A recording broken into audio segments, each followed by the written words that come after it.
Item ಯಾವುದೇ ಇರಲಿ try ಮಾಡಿ ಆಚಿ ಚಿಕನ್ ಮಸಾಲಾ. ಸಂಪುಟ ವಿಸ್ತರಣೆ ವಿಳಂಬ ವಿಚಾರಕ್ಕೆ ಶಾಸಕ ಅಶೋಕ್ ಪಟ್ಟಣ್ ಮಾತನಾಡಿದ್ದಾರೆ. ರಾಹುಲ್ ಭೇಟಿ ಬಳಿಕ ಸಚಿವ ಸಂಪುಟ ವಿಸ್ತರಣೆಯಾಗಲಿದೆ. ಬರೀ ಜಾತಿ ಅಲ್ಲ, ಹಿರಿತನವನ್ನ ಪರಿಗಣಿಸಬೇಕು. ಸಿದ್ದರಾಮಯ್ಯ ಡಿಕೆಶಿ ಮನಸ್ಸು ಮಾಡಿದ್ರೆ ಸಚಿವ ಸ್ಥಾನ ಖಚಿತ.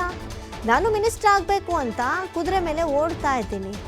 ಅವಕಾಶ ಕೊಟ್ಟರೆ ಸಾಮರ್ಥ್ಯವನ್ನ ತೋರಿಸ್ತೀವಿ ಅಂತ ಹೇಳ್ತಾ ಇದ್ದಾರೆ ಅಶೋಕ್ ಪಟ್ಟಣ್. ನೋಡಿ, ಎರಡನೇ ಪಟ್ಟಿ ಇನ್ನೂ ತಯಾರಾಗಿದೆಯೋ ಆಗಿಲ್ವೋ ಗೊತ್ತಿಲ್ಲ. ಆದರೆ ಯಾವಾಗ ಬರುತ್ತೋ ಅಂತ ತುದಿಗಾಲಲ್ಲಿ ಹಲವಾರು ಶಾಸಕರು, ನೂತನ ಶಾಸಕರು ವೆಯ್ಟ್ ಮಾಡ್ತಾನೆ ಬರ್ತಾ ಇದ್ದಾರೆ. ಅದರಲ್ಲೂ ಹಿರಿತನದ ಆಧಾರದ ಮೇಲೆ ಕೊಡ್ತಾರೋ, ಜಿಲ್ಲಾವಾರು, ಸಮುದಾಯವಾರು, ಹೀಗೆ ಹತ್ತಲವು ಪ್ರಶ್ನೆಗಳಿದೆ. ಇನ್ನು ಆಪ್ತರಿಗೆ, ಈಗ ಸಿದ್ದರಾಮಯ್ಯನವರ ಆಪ್ತರಾಗಿರ್ಬೋದು, ಡಿಕೆಶಿ ಆಪ್ತರಾಗಿರ್ಬೋದು, ಯಾರಿಗೆ ಸಿಗುತ್ತೆ? ಅಥವಾ ಈ ಹಿಂದೆ ಸಚಿವರಾದವ್ರಿಗೆ ಸಿಗುತ್ತಾ? ಒಂದಷ್ಟು ಪ್ರತಿಭಟನೆಗಳು ನಡೆದ್ವು, ಒತ್ತಾಯಗಳು ನಡೆದ್ವು, ಮನವಿಗಳು ನಡೆದ್ವು, ಇದೆಲ್ಲವೂ ಆಯಿತು. ಆದರೆ ಫೈನಲ್ ಆಗಿ ಲೀಸ್ಟ್ ಅಂತೂ ಬರಲಿಲ್ಲ. ಈಗಾಗಲೇ ಇರುವಂಥ 2 ವರ್ಷದಲ್ಲಿ ಈ 2 ತಿಂಗಳುಗಳು ಕಳೆದೇ ಹೋಗ್ತಾ ಇದೆ. ಹಾಗಾಗಿ ಒಂದಷ್ಟು ಜನರಿಗೆ ನನಗೆ ಅವಕಾಶ ಸಿಗುತ್ತಾ ಅನ್ನುವಂಥ ಪ್ರಶ್ನೆ, ಕ್ಯೂರಿಯಾಸಿಟಿ, ಕುತೂಹಲ ಕ್ಷಣ ಕ್ಷಣಕ್ಕೂ ಕಾದು ಕುಳಿತೇ ಇದ್ದಾರೆ. ಹಾಗಾಗಿ ಸಂಪುಟ ವಿಸ್ತರಣೆ ವಿಳಂಬ ವಿಚಾರಕ್ಕೆ ಶಾಸಕ ಅಶೋಕ್ ಪಟ್ಟಣ್ ಮಾತನಾಡಿದ್ದಾರೆ. ನಾನು ಮಿನಿಸ್ಟರ್ ಆಗಬೇಕಂತ ಕುದುರೆ ಮೇಲೆ ಓಡ್ತಾನೆ ಇದ್ದೀನಿ. ಇನ್ನೂ ಆಗಿಲ್ಲ. 100% 100% ಈ ಸರಿ ಆಸೆ ಇದ್ದೇ ಇದೆ.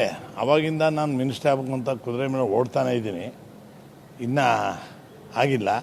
100% 100% ಈ ಸರಿ ಆಗ್ತೀನಿ ಅಂತ ನಾನು ನೆನೆಸ್ಕೊಂಡಿದ್ದೀನಿ. ನಾನು ಹೇಳೋದೇನೆಂದರೆ, ನಮ್ಮ ನಾಯಕರೊಳಗೆ ಬರೀ ಜಾತಿ ನೋಡೋಕೆ ಹೋಗ್ಬೇಡಿ. ಪಕ್ಷದಾಗೆ ನಿಷ್ಠೆಯಿಂದ ಎಷ್ಟು ವರ್ಷದಿಂದ ಕೆಲಸ ಮಾಡ್ತಾ ಇದ್ದಾರೆ, ಪಕ್ಷದ ಸೇವೆ ಎಷ್ಟು ಮಾಡಿದ್ದಾರೆ, ಅದನ್ನು ಮೊದಲು ಪ್ರಾತಿನಿಧ್ಯ ಕೊಡಿ, ಆಮೇಲೆ ಜಾತಿ ಕೊಡಿ ಅಂತ ನಂದು ಅಭಿಪ್ರಾಯ. ಇದ್ದಾರೆ ಇಲ್ಲ ಅನ್ನಲ್ಲ, ನಾನು ಎಲ್ಲರಿಗಿಂತ ನಾನೇ ಸೀನಿಯರ್ ಇದ್ದೀನಿ. ಬೆಳಗಾಂ ಜಿಲ್ಲೆಗೆ ಅಲ್ಲಿ ರಾಜ್ಯದಾಗ ಕೂಡ ಕಾಂಗ್ರೆಸ್ ಪಕ್ಷದಾಗೆ ನಾನೇ ಸೀನಿಯರ್ ಇದ್ದೀನಿ.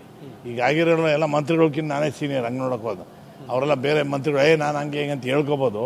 ನಾವು ಕಾಂಗ್ರೆಸ್ ವಿದ್ಯಾರ್ಥಿ ನಾನು, ರಾಮಲಿಂಗಾರೆಡ್ಡಿ, HM ರೇವಣ್ಣ, ಹರಿಪ್ರಸಾದ್ ಅವರು, ನಾವೆಲ್ಲ ಒಟ್ಟಿಗೆ ವಿದ್ಯಾರ್ಥಿ ನಾಯಕರಿಂದ ಇಲ್ಲಿ ಮುಂದೆ ಬಂದವರು.